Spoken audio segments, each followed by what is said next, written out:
What if the perfect life you built was a lie?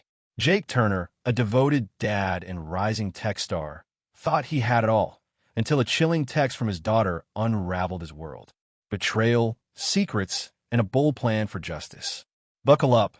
This story will keep you glued to the screen. The plane's wheels screeched against the tarmac as Jake Turner gripped his armrest, exhaustion from a 3-day tech conference in Chicago weighing heavy. Seattle's skyline twinkled beyond the window, a familiar sight that usually brought relief. Not tonight. His phone, finally free from airplane mode, buzzed violently in his hand. 7 missed calls from his daughter, Lily. A single text froze his blood. "Dad, get home now. It's bad." Jake, 38, was no stranger to high-pressure situations. As a rising consultant for a Seattle-based tech firm, he thrived on tight deadlines and million-dollar pitches. But this was different. Lily, 16, wasn't the type to spam his phone. She'd call once, maybe twice, then wait. 7 calls? Something was wrong. Terribly wrong. He dialed her back, heart thumping. No answer. He tried again. Voicemail. His thumb hovered over his son Ethan's number. But he stopped. Whatever this was, he needed to get home. The airport blurred past as Jake weaved through the crowd, his carry-on thumping against his hip.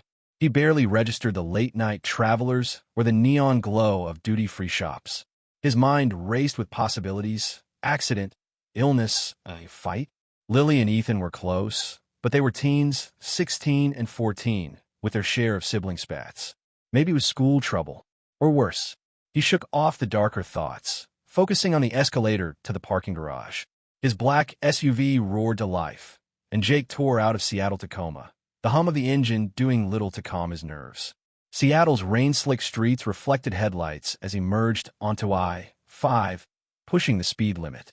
The radio droned some late-night talk show, but he snapped it off. Silence was better. He needed to think. When was the last time he talked to Lily? 2 days ago, a quick call between meetings. She'd sounded fine, hadn't she? He racked his brain for clues, replaying their chat.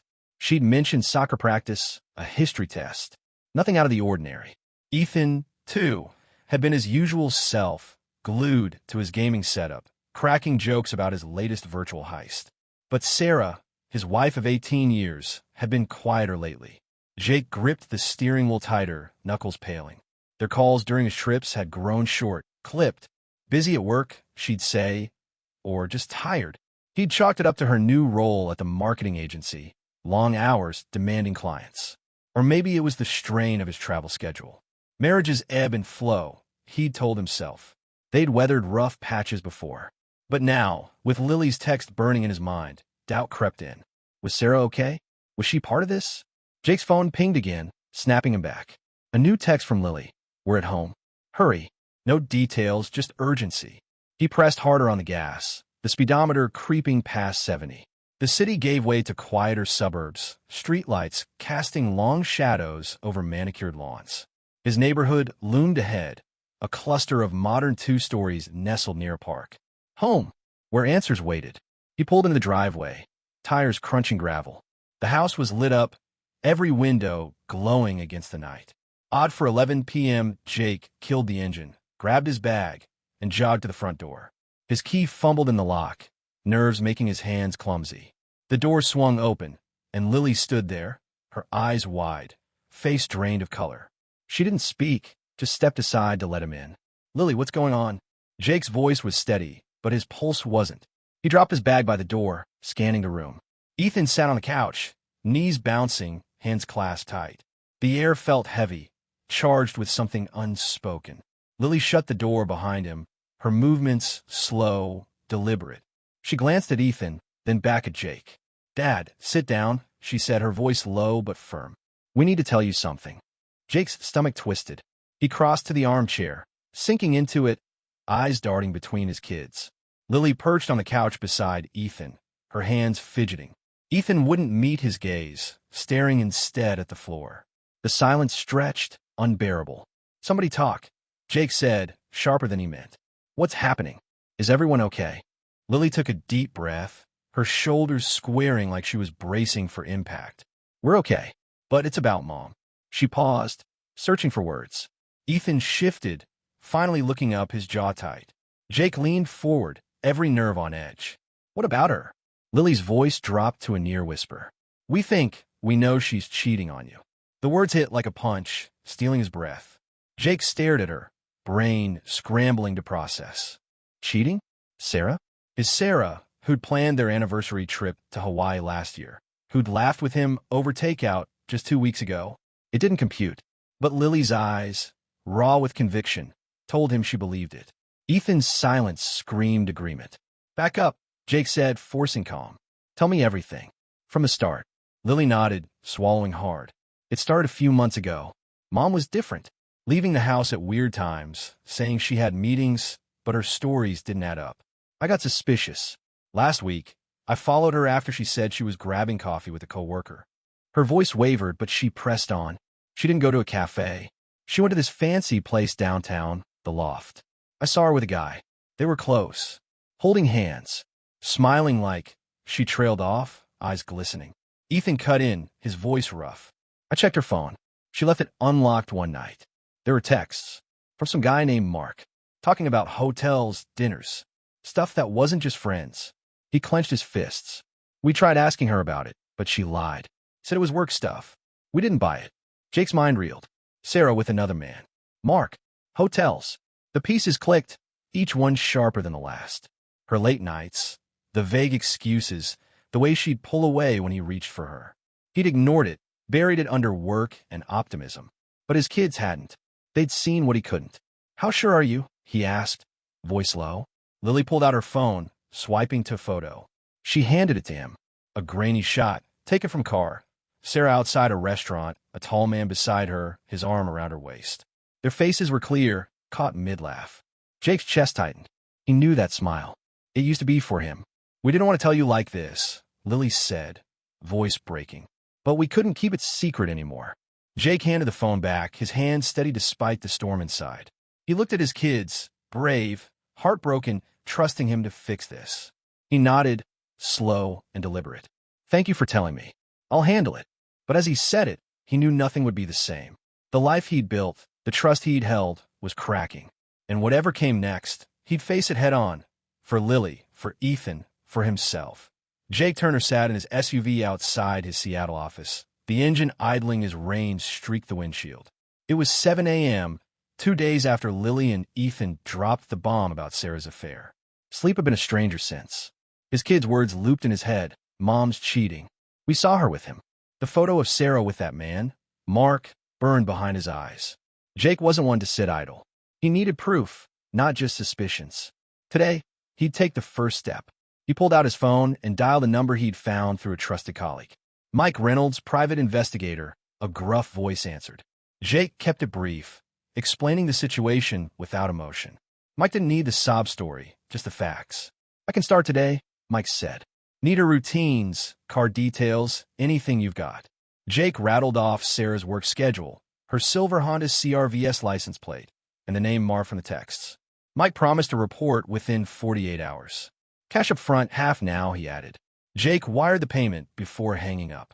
Back home, Jake kept things normal for Lily and Ethan. He drove Lily to soccer practice, her cleats thumping in the back seat. You okay, Dad? She asked, her voice small. Jake forced a smile. I'm handling it, kid. Focus on your game. She nodded, but her eyes lingered, worried. Ethan, meanwhile, buried himself in his gaming setup, the glow of his monitor a shield against the chaos. Jake didn't push them to talk. They'd already carried too much. Sarah was another story. She breezed in that evening, keys jangling, claiming she'd been at a client dinner. Jake watched her move through the kitchen, grabbing a water bottle, avoiding his gaze. Her usual chatter was gone, replaced by a tense edge. Long day, he asked, testing her. Yeah. Meetings ran late, she said too quick. Jake nodded, swallowing the urge to confront her. Not yet. He needed Mike's evidence first. The next morning, Jake met Mike at a diner near Pike Place Market. The PI slid a manila folder across the table. Your wife's been busy, he said, sipping black coffee. Jake opened the folder, his jaw tightening. Photos, Sarah and Mark at a downtown hotel, the Fairmont, arm in arm. A time-stamped receipt from a wine bar. Screenshots of texts Mike had pulled from a burner phone Sarah didn't know he'd traced. Meet me at 8. Can't wait. Sent to Mark. Jake's stomach churned. but he kept his face neutral. "Who's the guy?" he asked. "Mark Grayson, 35, sales exec at a tech startup," Mike said. "Single, no kids. Got a reputation for charming his way around. I dug into his socials. Posts a lot, but nothing about Sarah. He's careful." Jake nodded, memorizing the name. "Anything else?" Mike leaned forward. "They've been meeting twice a week for at least 3 months. Always hotels or out-of-the-way spots. She's covering her tracks, but not well enough." Jake paid the second half of the fee and left, the folder tucked under his arm. Driving home, Jake's mind raced. 3 months. Maybe longer. The betrayal stung, but what hurt more was Sarah's lies to the kids. Lily had followed her, risking her own safety. Ethan had hacked her phone, carrying that secret alone. Jake's hands gripped the wheel. He wasn't just fighting for himself. He was fighting for them. But how? Confronting Sarah now might push her to Mark, or worse, make her lie harder. He needed a plan, one that protected his kids and exposed the truth without tearing their world apart. That night, Jake sat Lily and Ethan down after dinner. "I hired someone to check on Mom," he said, keeping his tone even. Lily's eyes widened. "What did they find?" Jake hesitated, then showed them a single photo. Not the hotel ones, just Sarah and Mark at the wine bar, laughing. Ethan's face hardened. "She's still lying to us." Lily's voice shook. "Why, Dad? Why is she doing this?" Jake leaned forward, meeting their eyes. "I don't know, but we're going to handle this together. No secrets." "Okay." They nodded, a pact sealed. Jake spent the next day digging into Mark Grayson himself. A quick LinkedIn search confirmed Mike's intel. Sales exec, polished profile, all smiles. Jake found Mark's Instagram, public, full of rooftop bars and gym selfies. No trace of Sarah, just as Mike said. But one post caught Jake's eye. Mark at a charity gala, tagged with a woman who wasn't Sarah. The caption read, "Great night, great company." Posted last week.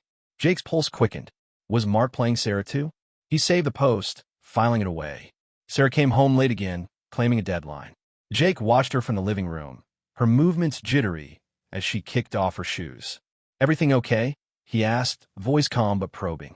She froze, then nodded. "Just work stress." Her phone buzzed, and she silenced it fast, slipping it into her pocket. Jake's eyes narrowed. He didn't need more proof, but he wasn't ready to act. Not until he knew every angle. By the third day, Mike sent a final update. A video clip from a hotel security feed, grainy but clear.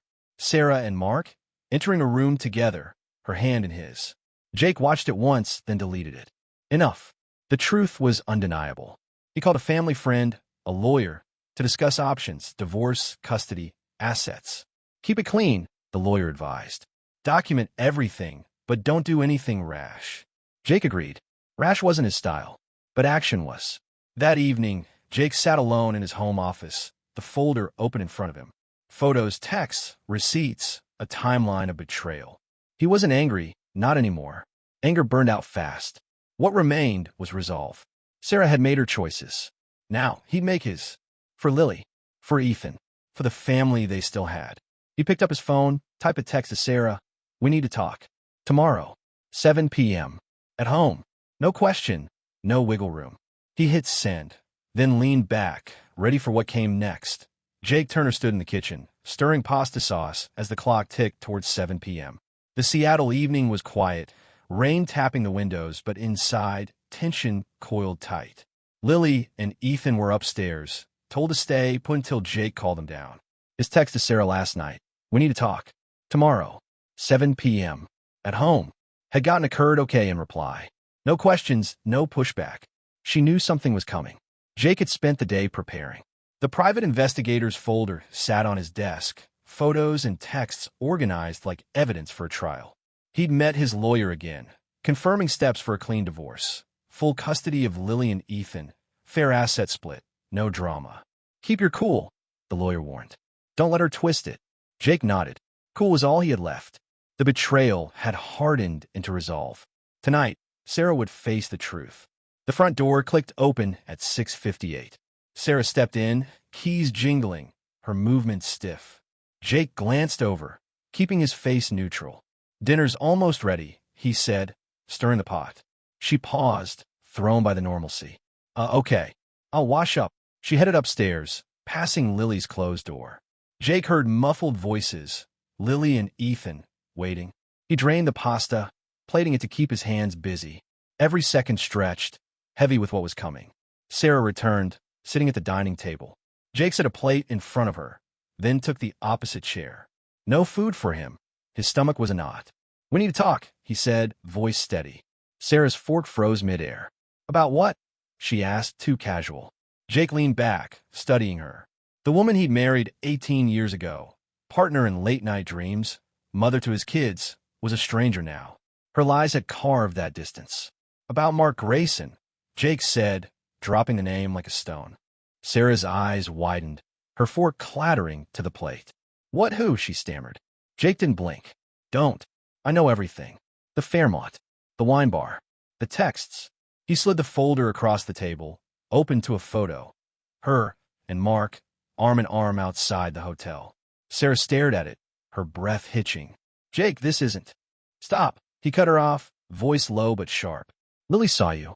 Ethan found your texts. I hired a PI. It's over, Sarah. No more lies."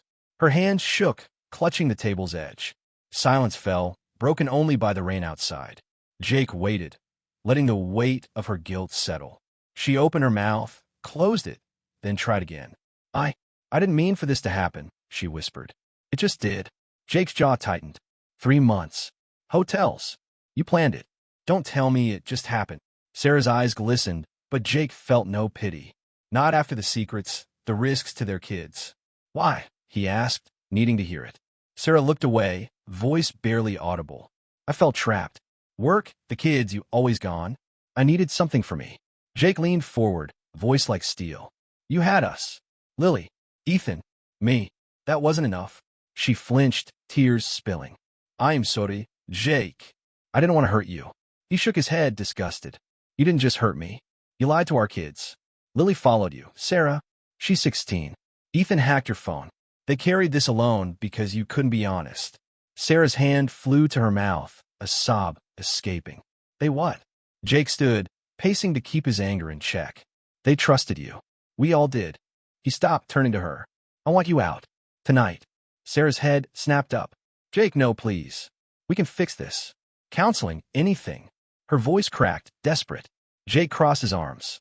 "You fixed it when you chose him. Pack a bag. Go." She stood, trembling, reaching for him. "Don't do this." "For the kids." He stepped back, cutting her off. "Don't you dare use them. You broke this family. Not me." Jake called upstairs. "Lily, Ethan, come down." Footsteps thumped, and the kids appeared, faces tense. Lily's eyes were red, Ethan's fists clenched. Sarah froze, seeing them. "You told them?" she whispered, horrified. Jake nodded. "They deserve the truth. Unlike what you gave them."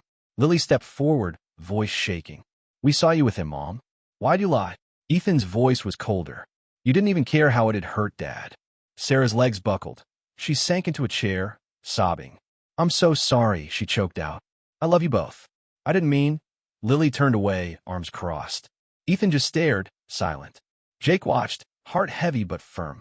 "Go pack," he told Sarah. "Now." She nodded, wiping her face, and shuffled upstairs. The kids stayed close to Jake, their silence louder than her cries. 20 minutes later, Sarah came down with a suitcase. She paused at the door, looking back. "Jake, can we talk later?"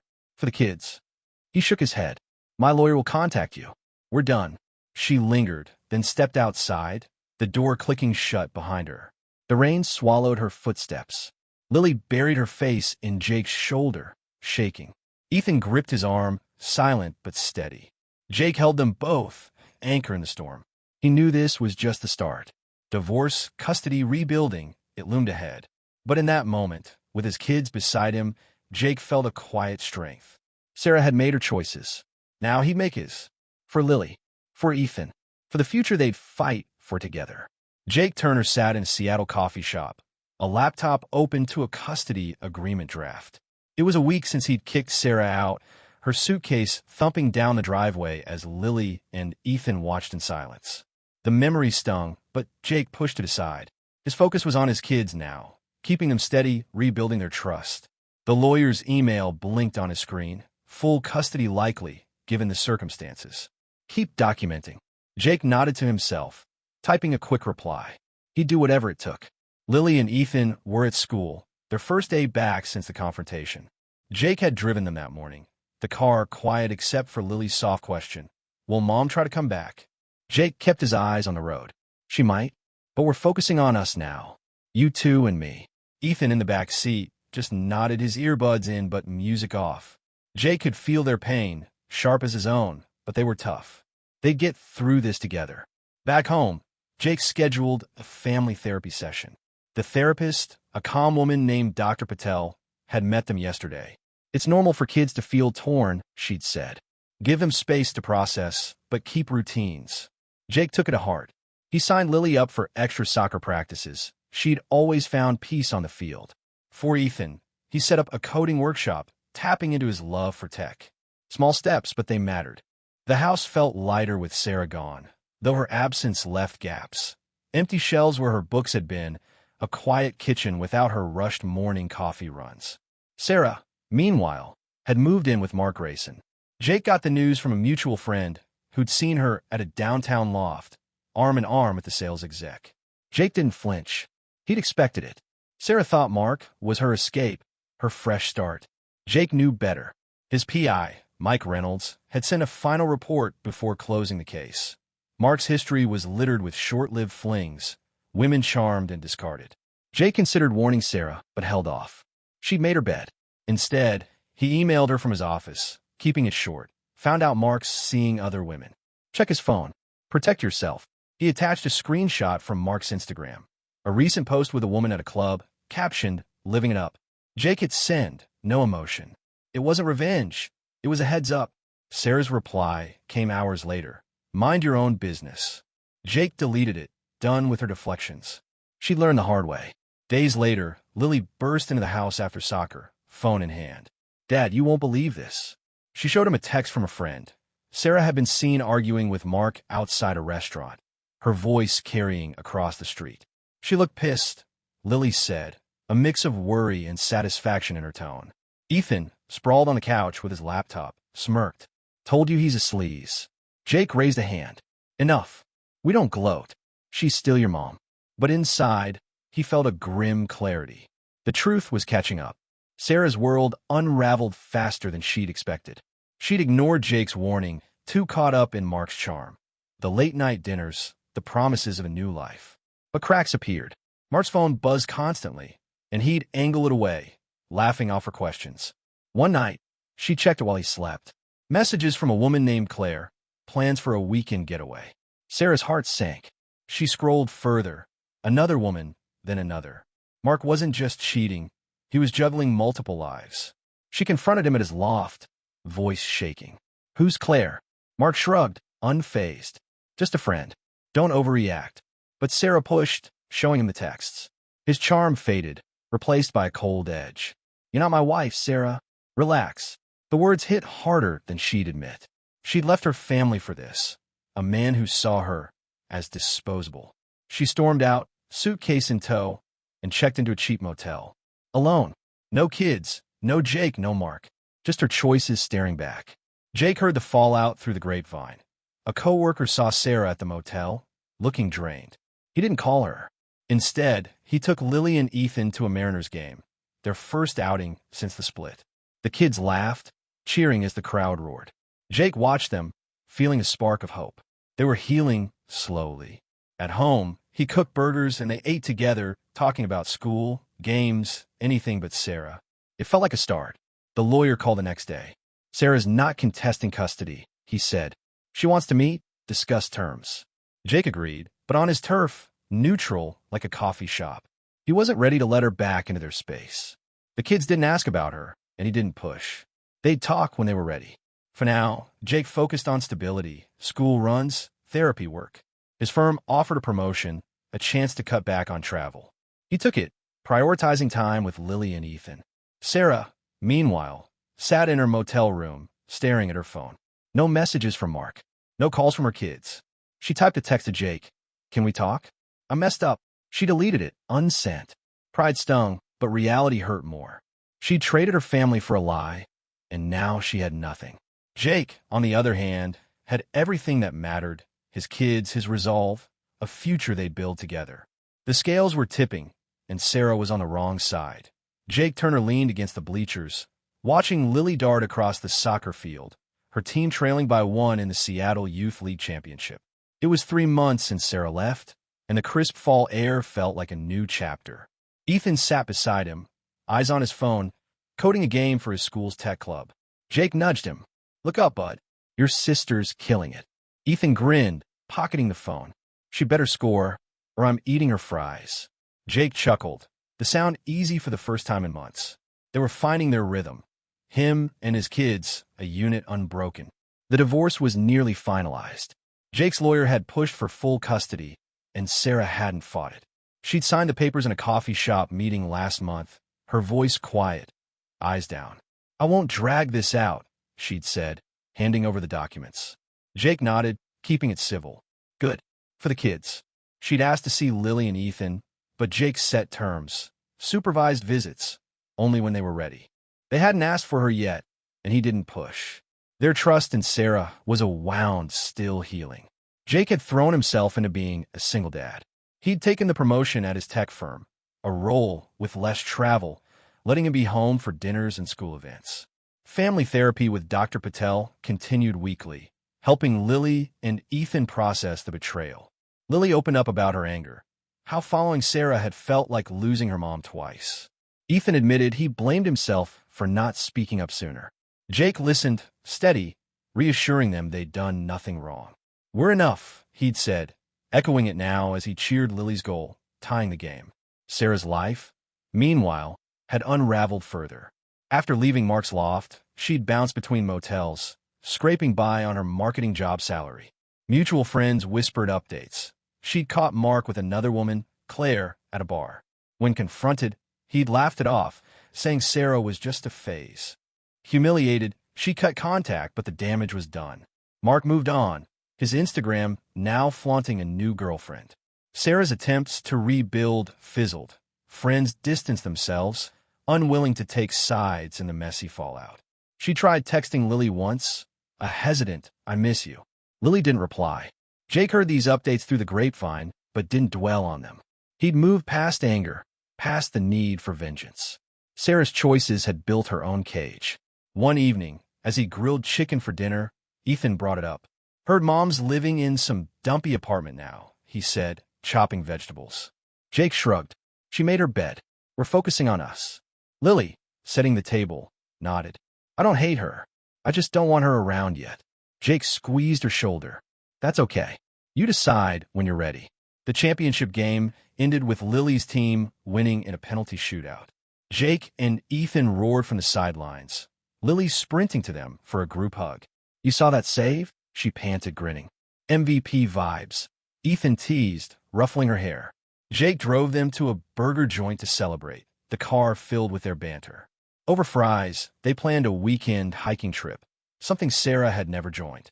Jake felt a quiet pride. They weren't just surviving, they were thriving.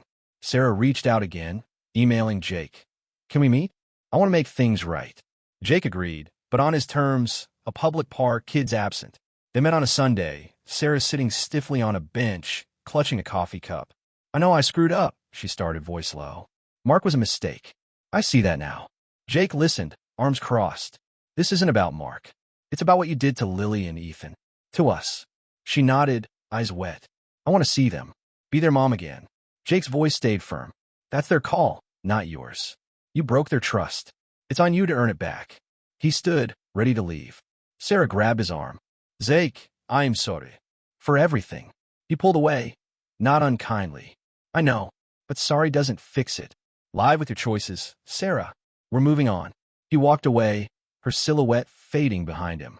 No anger, no satisfaction, just closure. Back home, Jake found Lily and Ethan sprawled on the couch, watching a sci-fi flick. He joined them, tossing a blanket over their legs. "Good day," he asked. Lily grinned. "Best. You?" Jake nodded, leaning back. "Yeah, best." The screen flickered, but the real story was here, 3 of them, together, unbroken. Sarah's world had crumbled under her own weight, a consequence as fair as it was final. Jake didn't need revenge. He had his kids, their laughter, their future. That was enough.